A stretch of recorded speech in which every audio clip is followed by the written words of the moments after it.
안녕하세요 여러분. 집에서 돈 버는 방법 집돈버 굿즈입니다. 다음주 청약 공모주죠. 2차전지 소재를 만드는 기업 나노팀입니다. 업종 성장성이 좋아 보이는데 공모주 분위기가 좋은 이 시기에 상장하기 때문에 기대가 안 될 수가 없습니다. 과연 청약해도 괜찮을지 오늘 미리 점검해 볼게요.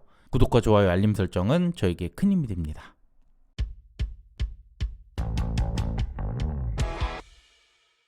먼저 일정을 보면 나노팀은 20일 월요일부터 21일까지 이틀간 청약하는데요. 이때 기업 공모주 두 곳과 일정이 겹쳤습니다. 이번 주 금요일에 수요예측 결과 나오니까 잘 비교해 봐야 될 것 같고요. 환불은 이틀 뒤 받을 수 있습니다. 그럼 공모주 상세 내용 볼게요. 나노팀은 전기차 배터리 방열 소재를 만드는 기업이고요. 공모주 식수는 200만 주가 약간 넘고요. 그중 25%를 일반 청약자에게 배정합니다.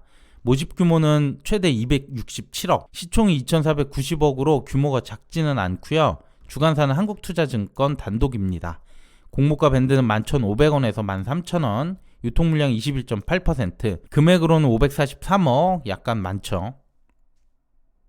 청약 한도 보겠습니다. 최소 청약수는 30주 19만 5천원 필요하고요. 온라인 고객 기준 8,500주 5,525만원까지 가능합니다. 그 외 한투증권 우대가 되시는 분들은 최고 5만 1,000주까지 가능하니까 이 점은 참고해 주세요. 자, 그럼 지금부터 이번 청약의 핵심 포인트 말씀드리겠습니다. 나노팀은 전기차 배터리 내 방열 소재를 공급하는 업체인데요. 전기차 급속 충전을 하기 위해서는 필수 소재라고 합니다. 이 충전은 주행거리와 연관성이 있기 때문에 매우 중요할 것 같고요. 주요 고객사는 삼성전자, 현대차, 기아차, LG화학 등 주로 이런 대기업들과 거래를 하고 있기 때문에 안정적인 매출 성장이 가능할 것 같습니다. 실적을 보면 꾸준히 성장 중이라는 걸 볼 수 있겠죠. 21년까지 매출이 100% 상승을 했었는데 작년 3분기까지 266억, 21년보다 최소 10%는 상승할 걸로 보입니다. 그래서 이번 공모를 통해서 모집한 자금은 시설 확충 등 점차적으로 규모를 더욱 확장해 나가려고 하는 것 같습니다.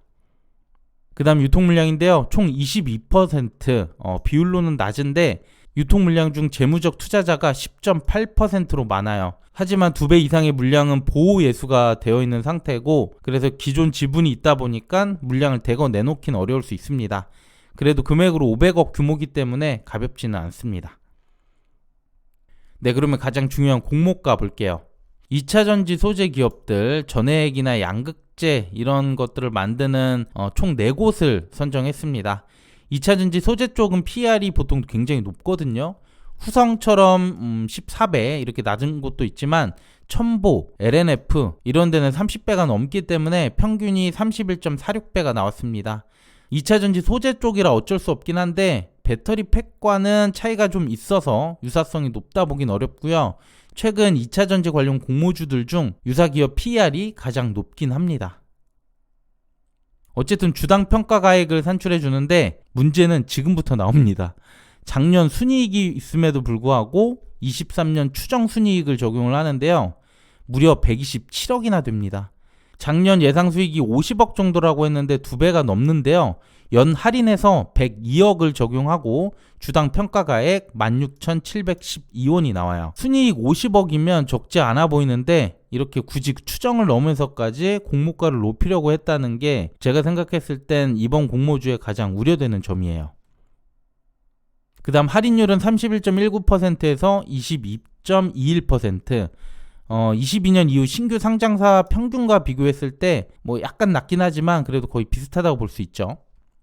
그래서 제가 생각하는 적정 주가를 한번 산출해 봤는데요. 22년 추정 실적 50억을 그대로 한번 적용을 해보기로 했습니다. 현재 밴드 기준 PER이 21.6배에서 24.5배인데 이것보다 높긴 하지만 유사기업 PER 그냥 그대로 적용을 했습니다. 공모가는 8,212원, 밴드 하단보다 29% 낮은 수준이에요. 그래서 수요 예측이 잘 나오면 당연히 그 가격을 믿고 가겠지만 결과가 좋지 못하다면 가격 할인이 얼마나 될지를 보고 청약 여부 고려할 생각입니다. 네, 그럼 오늘 말씀드린 내용 요약해 보겠습니다. 먼저 장점은 전기차 배터리 방열 소재를 만드는 기업이기 때문에 업종 성장성이 눈에 띕니다. 연 매출과 순이익 지속적으로 성장하고 있기 때문에 실적까지 좋은 흐름을 보여주고 있습니다. 하지만 단점으로는 시가총액이나 유통금액, 중형급 공모주 규모가 있다는 얘기고요. 공모가 산정 시 22년 실적이 있음에도 불구하고 23년 추정순이익을 적용했습니다. 그래서 공모가는 저렴하다고 보긴 어렵고요. 또 일정상 삼성스펙 8호와 바이오인프라와 겹쳤거든요. 그래서 이들의 수요 예측 결과가 좋다면 기관들의 관심이 분산될 수밖에 없다는 점 참고해 주세요. 네, 오늘 내용은 여기까지고요. 다음 주 청약기 겹친 세 곳 공모주 오늘까지 해서 모두 소개해 드렸습니다. 수요 예측 결과가 이제 금요일날 나오는데 해당 결과 나오면 최종적으로 비교해서 다시 한번 정리해 드릴게요. 네, 오늘 내용도 괜찮았다면 구독과 좋아요, 알림 설정 부탁드립니다. 감사합니다.